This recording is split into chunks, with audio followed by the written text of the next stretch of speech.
તળાજા તાલુકાની સરકારી ઉચ્ચતર માધ્યમિક શાળા વિજ્ઞાન પ્રવાહ સરતાનપર રોડ પર આજે સવારે 10 વાગ્યે નવા શિક્ષણ સદનનું ભવ્ય લોકાર્પણ કરવામાં આવ્યું હતું। આ આધુનિક સુવિધાથી સજ્જ ઇમારતનું ઉદ્ઘાટન કેન્દ્રીય રાજ્યમંત્રી શ્રીમતી નીમુબેન બાંભણિયાના અધ્યક્ષસ્થાને યોજાયું હતું। આ કાર્યક્રમમાં ખાસ હાજરી અને આરસી વચન માટે તળાજા તાલુકાના ધારાસભ્ય શ્રી ગૌતમભાઈ ચૌહાણ ઉપસ્થિત રહ્યા હતા।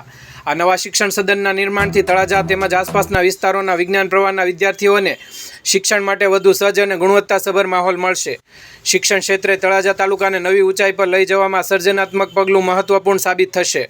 સ્થાનિક નાગરિકો, શિક્ષકો અને વિદ્યાર્થીઓએ આ પ્રસંગે ઉત્સાહભેર હાજરી આપી અને આ નવી શરૂઆતનું વધામણું કર્યું। બ્યુરો રિપોર્ટ, ગુજરાત આઈ ન્યૂઝ, તળાજા।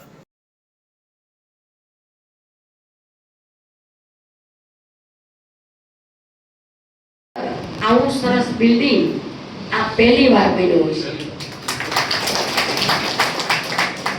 સૌથી મહત્વની વાત એ કે જ્યારે કોઈ પણ બિલ્ડિંગ શિક્ષણનું બનતું હોય ત્યારે આચાર્ય અને કોન્ટ્રાક્ટરનો તાલમેલ અને એને લઈને આપણા બિલ્ડિંગોની અંદર અનેક વખત મનદુખ ખેંચતાણ થતી હોય છે, પણ આ પ્રકાશભાઈ સતત મોનિટરિંગ રાખ્યું અને કોન્ટ્રાક્ટર દ્વારા જે એને સહકાર મળ્યો અને એને લઈને 10 મહિનાની અંદર સારામાં સારું બિલ્ડિંગ અને ખૂબ મજબૂત, મને અહીંયા આવ્યા ને પછી મેં સાહેબને પણ કીધું કે આપણો આત્મા ઠરે ને એવું સરસ બિલ્ડિંગ અહીંયા બન્યું છે।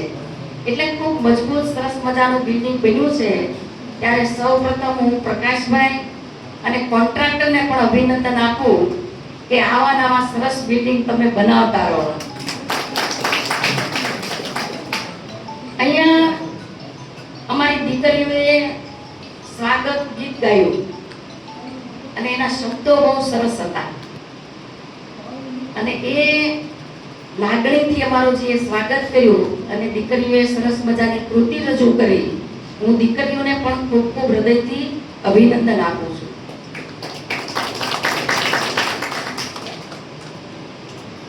આદરણીય વડાપ્રધાન શ્રી નરેન્દ્રભાઈ મોદી સાહેબના નેતૃત્વમાં આજે મારા પૂર્વ વક્તા મારા ગુરુજી મનહર સાહેબે કીધું એ પ્રમાણે આજે ભારત દેશ ખૂબ મજબૂતાઈથી આગળ વધી રહ્યો છે।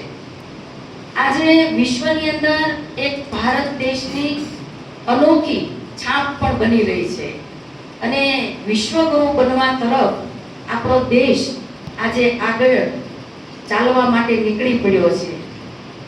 શિક્ષણની વાત કરીએ તો શિક્ષણની અંદર પણ આજે ચિત્ર બદલાઈ ગયું છે। પહેલાના સમયને આપણે યાદ કરીએ તો હું પણ મારી વાત કરું તો હું ધૂળી નિશાળમાં ભણી।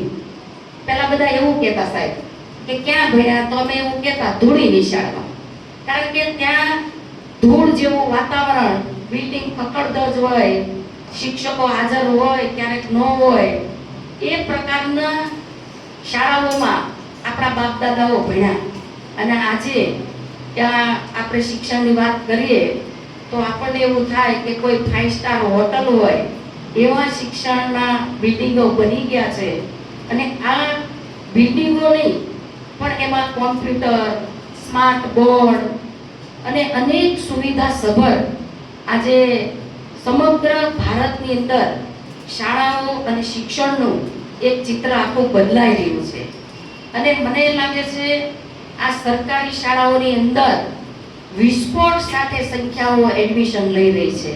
જ્યારે પ્રવેશ ઉત્સવ હોય ત્યારે મારે ક્યારેક શાળામાં જવાનું થાય ત્યારે હું કહું કે ભાઈ આ શાળામાં કેટલા વિદ્યાર્થીઓએ નવા એડમિશન લીધા। આપણને આનંદ થાય। એ શાળા એવું કે અમારી શાળાની અંદર નવા એડમિશનોની સંખ્યા 500 છે, 200 છે।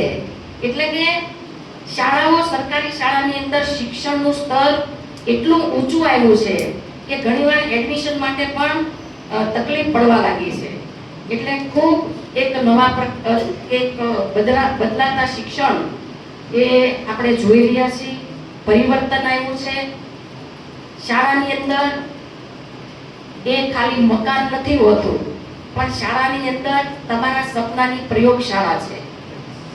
અહીંની દરેક દિવાલ, દરેક ખૂણો હવે તમારી કલ્પના અને આત્મનિર્ભરતાની સાક્ષી બનશે.